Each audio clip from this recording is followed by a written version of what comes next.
पाठ 6 मानव संसाधन।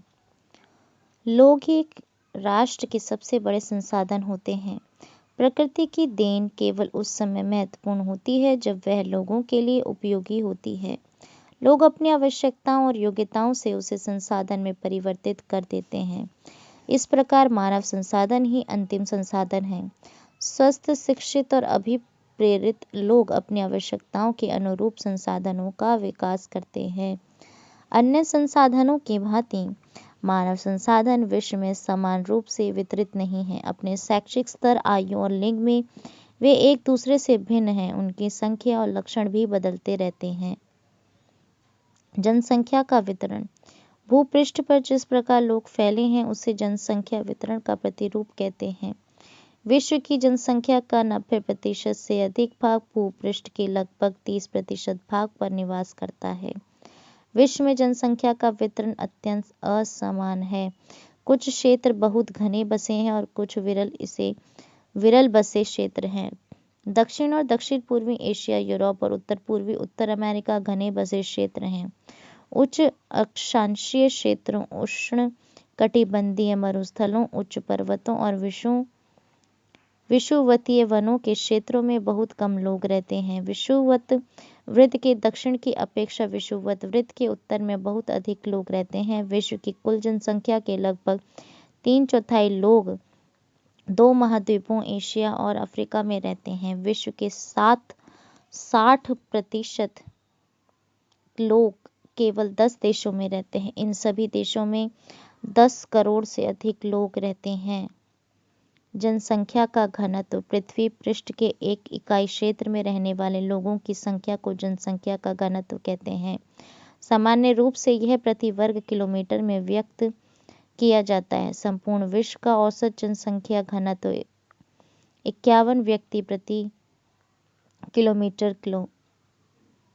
वर्ग किलोमीटर है। सबसे अधिक जनसंख्या घनत्व दक्षिण मध्य एशिया में है। इसके पश्चात क्रमशः पूर्वी एशिया एवं दक्षिण पूर्वी एशिया में है। जनसंख्या वितरण को प्रभावित करने वाले कारक। भौगोलिक कारक। स्थलाकृति। लोग सदैव पर्वतों और पठारों की तुलना में मैदानी भागों में ही रहना पसंद करते हैं क्योंकि ये क्षेत्र खेती, विनिर्माण और सेवा क्रियाओं के लिए उपयुक्त होते हैं। गंगा के मैदान विश्व के सबसे अधिक घने बसे क्षेत्र हैं, जबकि एंडीज, आल्प्स और हिमालय जैसे पर्वत विरल बसे हुए हैं। जलवायु। लोग सामान्य रूप से चरम जलवायु जो अत्यधिक गर्म अथवा अत्यधिक ठंडी जैसे सहारा मरुस्थल, रूस के ध्रुवीय प्रदेश, कनाडा और अंटार्कटिक में रहने से बचते हैं। मृदा। उपजाऊ मृदाएं कृषि के लिए उपयुक्त भूमि प्रदान करती हैं। भारत में गंगा और ब्रह्मपुत्र, चीन में ह्यांगी, चांगजियांग तथा मिस्र में नील नदी के उपजाऊ मैदान घने बसे हुए क्षेत्र हैं। जल। लोग उन क्षेत्रों में रहने को प्राथमिकता देते हैं जहां अलवणीय जल आसानी से उपलब्ध होता है। विश्व की नदी घाटियां घने बसे क्षेत्र में, जबकि मरुस्थल विरल जनसंख्या वाले हैं। खनिज निक्षेपों वाले क्षेत्र अधिक बसे हुए हैं। दक्षिणी अफ्रीका की हीरे की खानें और मध्य पूर्व में तेल की खोज ने इन क्षेत्रों में लोगों को रहने के लिए प्रेरित किया है। सामाजिक, सांस्कृतिक और आर्थिक कारक। औद्योगिक क्षेत्र रोजगार के अवसर प्रदान करते हैं। लोग बड़ी संख्या में इन क्षेत्रों की ओर आकर्षित होते हैं। जापान में ओसाका और भारत में मुंबई 2 घने बसे क्षेत्र हैं। सांस्कृतिक कारक। धर्म और सांस्कृतिक महत्ता वाले स्थान लोगों को आकर्षित करते हैं। वाराणसी, यरूशलेम और वेटिकन सिटी इसके कुछ उदाहरण हैं। सामाजिक कारक। अच्छे आवास, शिक्षा और स्वास्थ्य सुविधाओं के क्षेत्र अत्यधिक घने बसे हैं। उदाहरण के लिए पुणे। जनसंख्या परिवर्तन। जनसंख्या परिवर्तन से तात्पर्य एक निश्चित अवधि के दौरान लोगों की संख्या में परिवर्तन से है। विश्व की जनसंख्या स्थिर नहीं रही है, यह कई गुना बढ़ गई है जैसा हम देख सकते हैं। और ऐसा क्यों है? ऐसा वास्तव में जन्म और मृत्यु की संख्या में परिवर्तन के कारण हुआ है।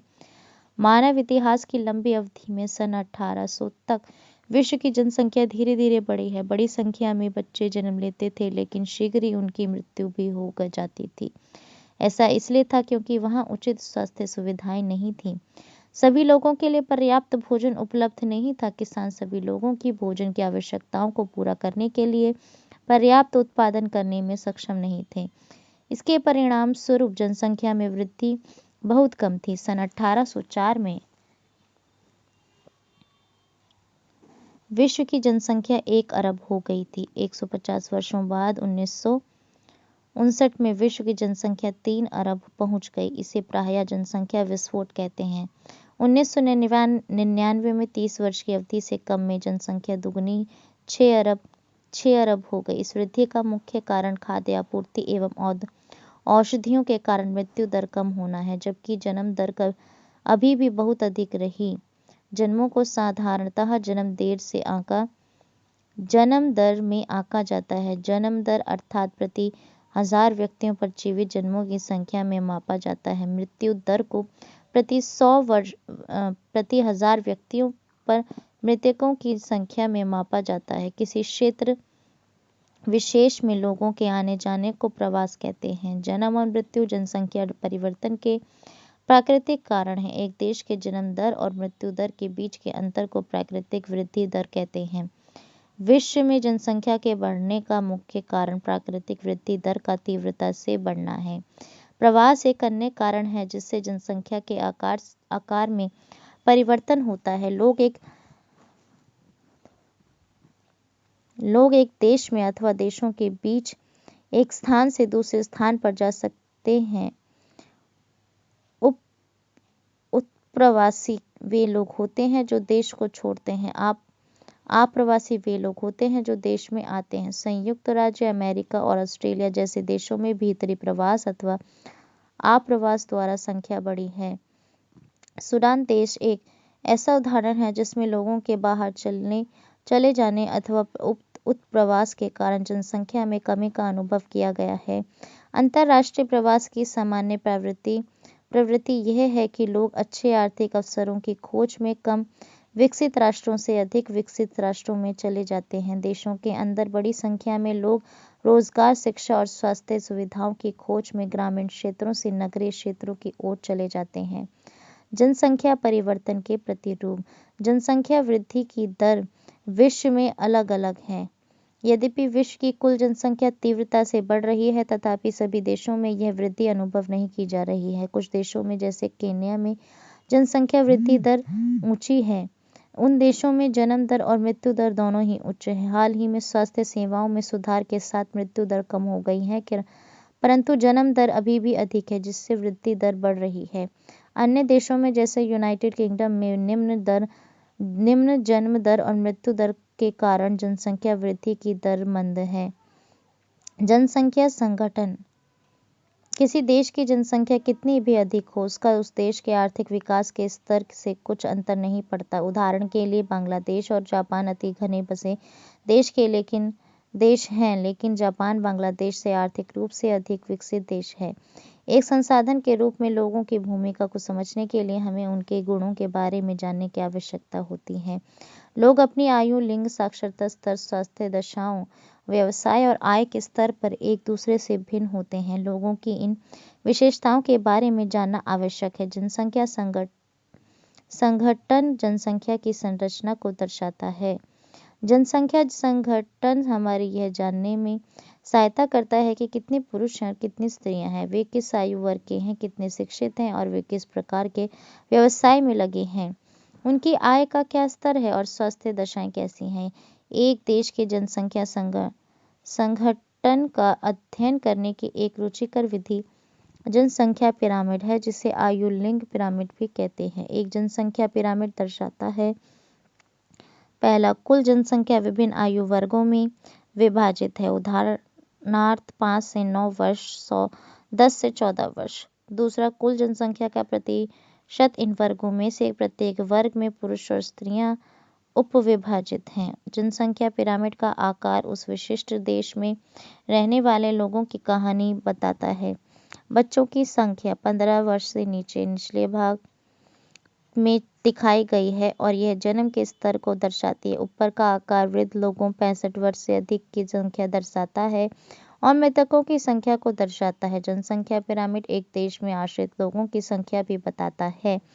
युवा आश्रित लोग 15 वर्ष से कम आयु के और वृद्ध आश्रित लोग 65 वर्ष से अधिक आयु के आश्रित आयु जनसंख्या के अंतर्गत आते हैं। कार्यरत आयु वर्ग 15 से 65 के लोगों को आर्थिक रूप से सक्रिय वर्ग में रखा गया है। एक देश का जनसंख्या पिरामिड जिसमें जन्म दर और मृत्यु दर दोनों ही ऊंचे हैं आधार पर चौड़ा है और ऊपर तीव्रता से संकरा हो जाता है। ऐसा इसलिए है कि बहुत से बच्चे जन्म लेते हैं लेकिन उनमें से अधिकतर की मृत्यु शैशव काल में ही हो जाती है और कुछ ही बड़े हो पाते हैं, इसलिए वहाँ वृद्ध लोग बहुत कम है। स्थिति को केन्या के पिरामिड द्वारा चित्र 6.7 में दर्शाया गया है। जिन देशों में मृत्यु दर विशेष रूप से बहुत छोटे बच्चों में कम हो रही है, युवा आयु वर्ग का पिरामिड चौड़ा है क्योंकि शिशु प्रौढ़ावस्था तक जीवित रहते हैं। यह भारत के पिरामिड में दृष्टिगोचर होता है।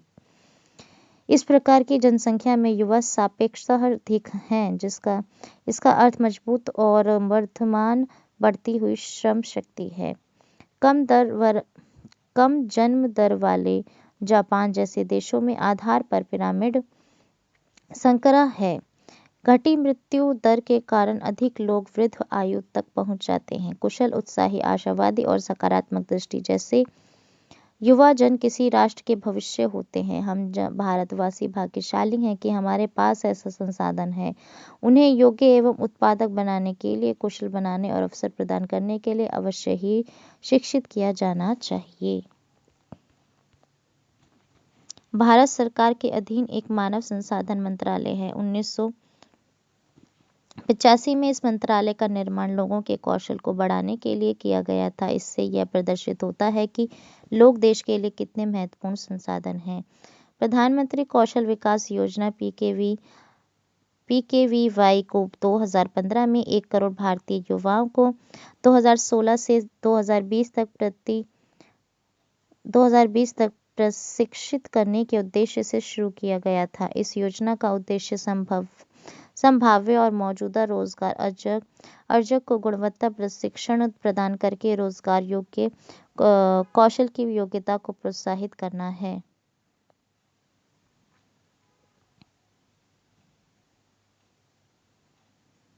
भारत की जनसंख्या का औसत घनत्व 382 व्यक्ति प्रति वर्ग किलोमीटर है।